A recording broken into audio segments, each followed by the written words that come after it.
Hello guys, দেখুন বন্ধুরা, আমার মেয়েকে টাকলা করে দেওয়া হচ্ছে। আমরা করাচ্ছি, কেননা ওর 3 বছর এখন পুরা হয়ে গেল।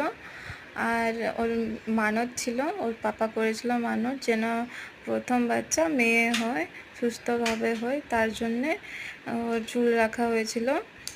তো 3 বছর কমপ্লিট হয়ে গেছে, তার জন্য ওর টাকলা করে দেওয়া হচ্ছে ওকে।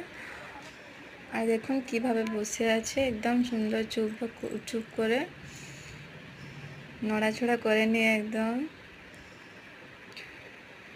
পাপা কি পারি, পাপা চাই, খালি পাপা চাই, সামনে পাপা চাই, পাপার সামনেই বসবে।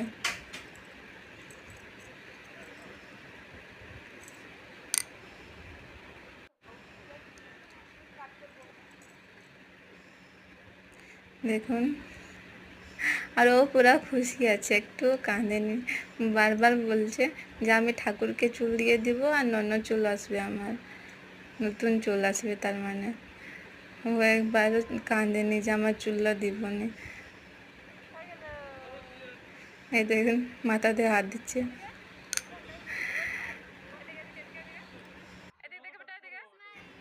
এই দেখুন হাসবে এবার। হাসছে। ওর চাচু এবার পয়সাটা ধরে দিতে বলছে।